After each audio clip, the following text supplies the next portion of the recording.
banget bang. Ini seperti bang, enggak ada.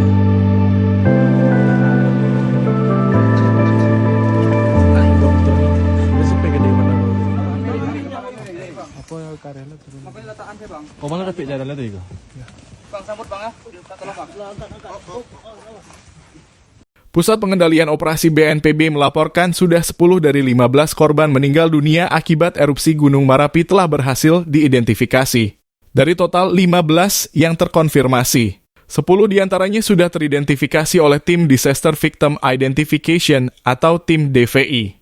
Tutur Kepala Pusat Data, Informasi dan Komunikasi Kebencanaan BNPB Abdul Muhari, Rabu 6/12/2023. Lanjutnya, 5 jenazah lainnya masih dalam proses identifikasi di RSUDDR Ahmad Mohtar Bukit Tinggi.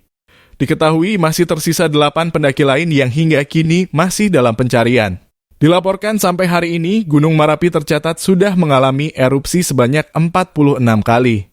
Erupsi terakhir tercatat melalui seismograf pada Selasa 5 Desember 2023 pukul 06.24 waktu Indonesia Barat dengan amplitudo maksimum 25.1 mm dan durasi 80 detik.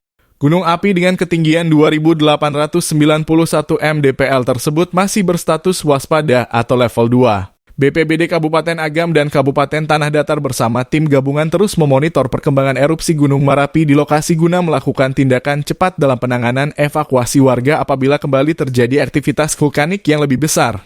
Masyarakat di sekitar Gunung Merapi diminta untuk tidak melakukan aktivitas apapun pada jarak kurang dari 3 km dari puncak.